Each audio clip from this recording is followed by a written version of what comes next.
And now let's put our hands together again and welcome LA County Supervisor Sheila Kuehl to the stage.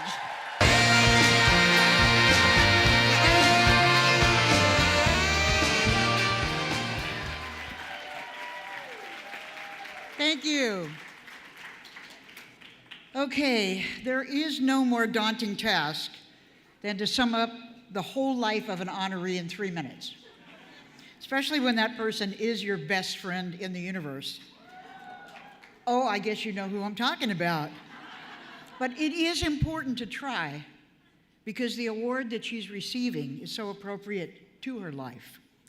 A life spent in activism, from fiercely leading a new feminist fight at Middlebury College, to being on the founding collective of In These Times in Chicago, to producing women's music concerts and festivals that knit together a national lesbian consciousness, to running Holly Near's Redwood Records, and, always teaching across cultures, producing Sweet Honey in the Rock and Inti Ilmani, to leading the LA LGBT Center, and indeed the entire community, into new unity and visibility at the height of the AIDS pandemic, to showing us all the value of connecting those inside with those outside into one big organizing strategy, to her own book, Coming Home to America, on how we LGBTQ people were for damn sure a part of the American fabric. It was a great book. To her amazing work right here at Liberty Hill.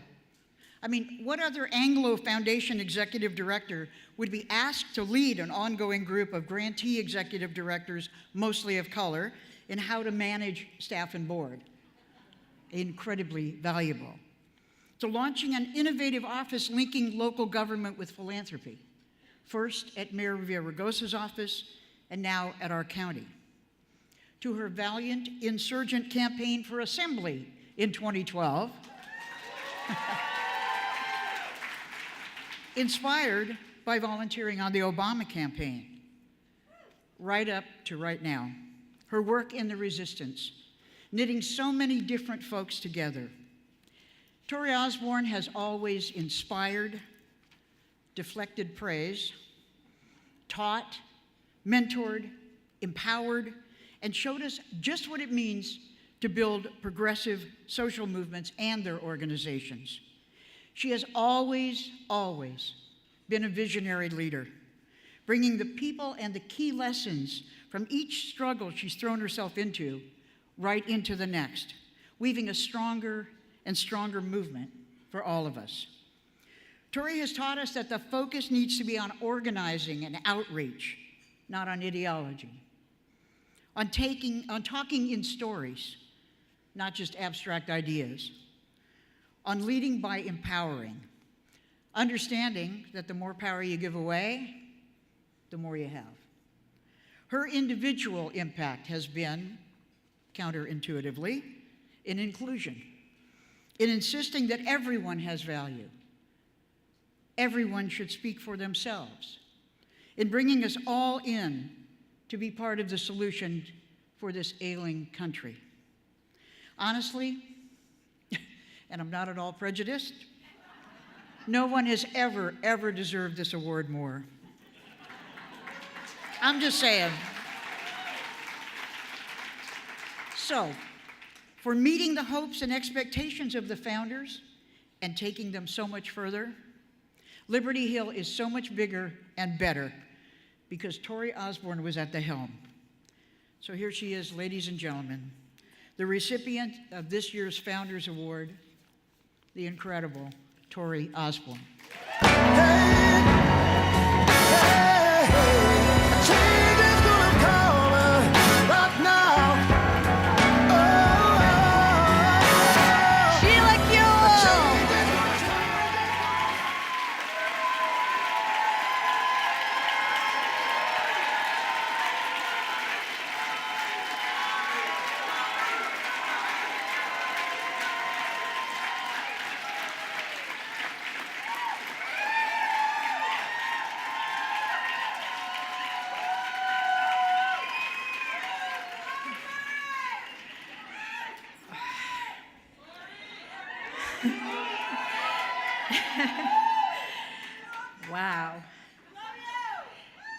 Thank you, Sheila.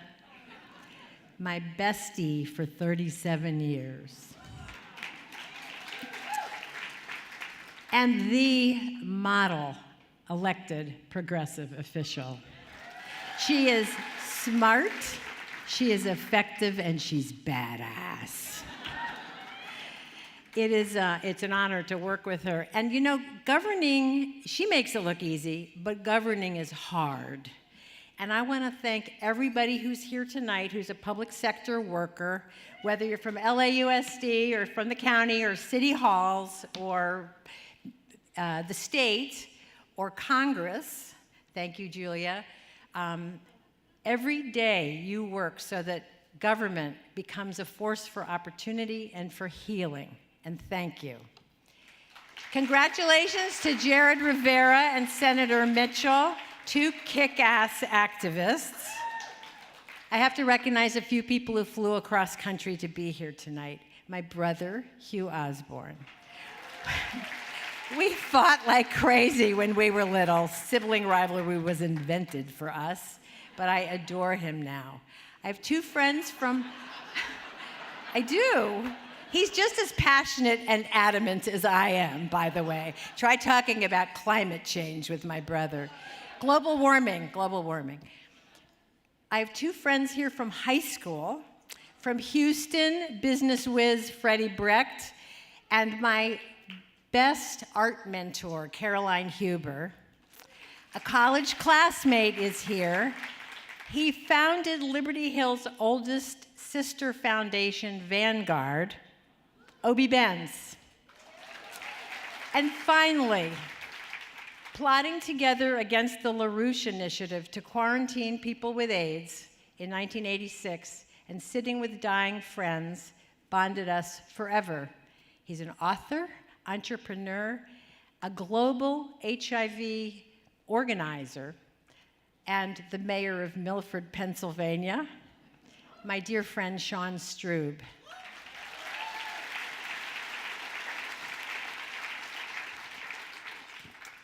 Getting this honor has made me think about my life, my nearly 70 years of life, and the one through line that ties it all together, my activism. So here's the origin story. I was born in Copenhagen when my parents were working for the Marshall Plan after World War II. We lived in a narrow row house, and I played noisy games in the streets, and I ran wild and free at a neighborhood preschool. The Denmark of my memory is light and bright and happy. When I was 4, we moved to Franco's Madrid. Suddenly everything was gray and scary. Military police with machine guns stood on every street corner. We lived in a gloomy big house behind a 30-foot high stone wall and weren't allowed outside alone. Without words for it, by age 6, when we moved here to the States, I'd experienced the joy of freedom in a social democracy and the crushing repression of fascism. But I found my life's work. Soon came the 60s, and I was protesting war and racism in high school and jumping into early women's liberation in college. I learned to organize. The movement became my calling.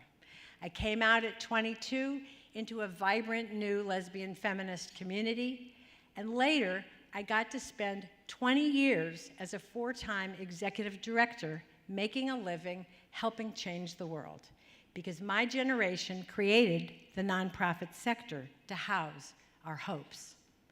My craft became building social movement organizations. Over 50 years, I have learned that nothing is more powerful than the bonds we forge with each other, working together for change. Dr. King called it beloved community. You, in this room, are my beloved community. So it's important to me that you learn a bit about who else is here and why Liberty Hill matters so much to me. I found my feminist voice at 19, so I am thrilled that women are rising up en masse. It is our turn to lead. Thank you to my sisters of all ages and all colors who are here tonight. The poet Rumi said, "The wound is the place where light enters you." When gay men started dying in the early 80s, we lesbians worked with them to forge an extraordinary community of care that then became an unstoppable social movement and changed this country forever in the names of those we had lost. Ironically, just as the right wing came to power, God must be queer, so many of my gay brothers are here tonight. Thank you for being here.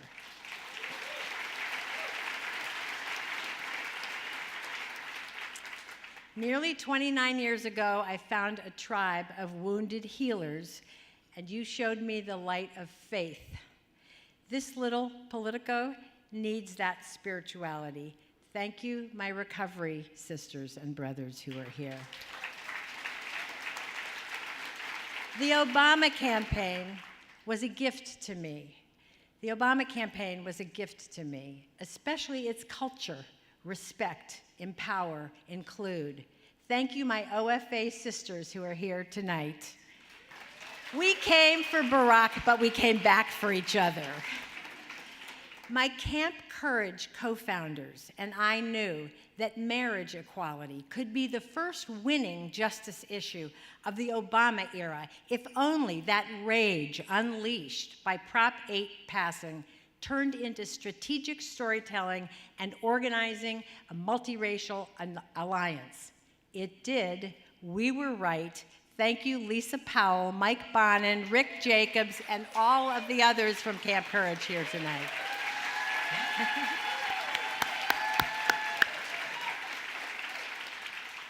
A giant gratitude to all my friends from philanthropy.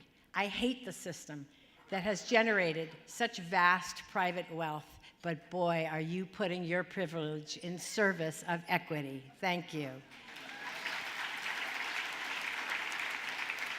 And a quick shout out to my favorite support group of all time.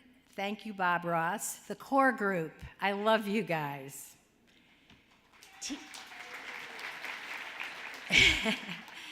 Team TO Resist and Rise, my current political family, is out in force tonight. We kicked butt the last 2 years.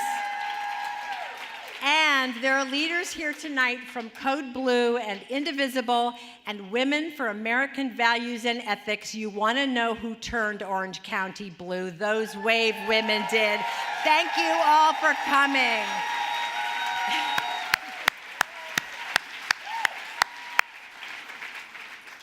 Resistorhood is powerful. Good thing, because the worst mistake of the 60s was my generation's ambivalence about electoral power, because Democrats brought us Jim Crow and Vietnam. So even though we won over an enduring majority on civil rights, feminism, environmentalism, and more, just as our parents' generation had with the New Deal, the radical right wing grabbed electoral power from the 80s on, and now look at where we are. But last year's big blue wave shows me that across the generations, we are finally fully embracing electoral organizing as part of the progressive strategy. My greatest gratitude is to Liberty Hill. I came here in '97 after 10 years at the forefront of HIV and LGBT rights. I'd been living in DC, and I was angry at how the right was shaping the agenda on welfare and criminal justice, and I was restless to return to my lefty roots. I can never thank Liberty Hill enough for those 8 years as executive director, just when communities of color in South and East and Southeast LA were rising up and organizing for justice. Because of Liberty Hill, I count among my friends and collaborators, leaders and organizers in the labor movement, immigrants' rights, from criminal justice reform, those juvenile justice, kick-ass young organizers, and the EJ movement. Many of you are here tonight. Thank you for your inspiration and work.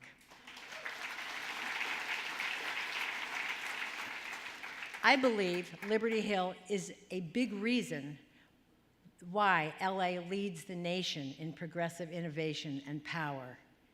A special shout out to our wonderful founder, Sarah Pillsbury.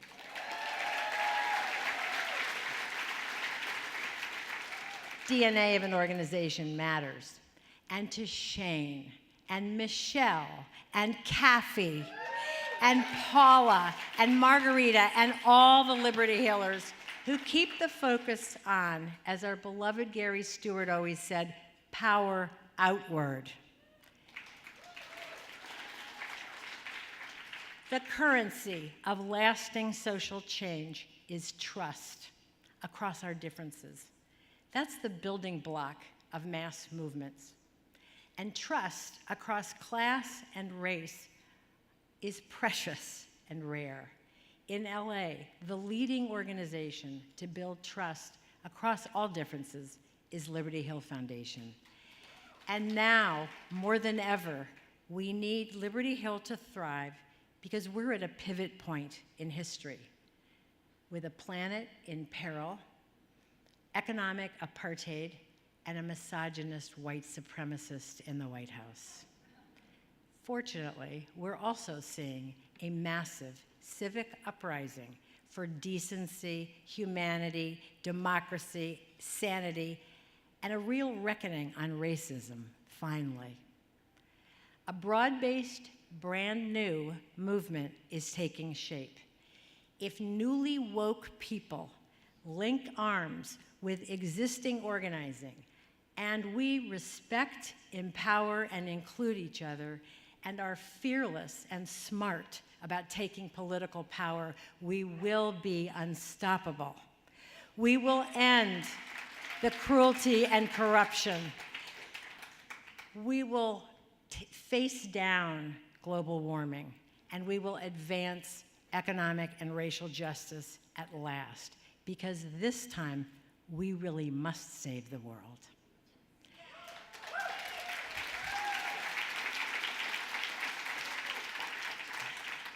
Dolores Huerta put it best: every moment is an organizing opportunity, every person a potential activist, every minute a chance to change the world. So let's do it. Thank you, Liberty Hill, for the honor of my lifetime.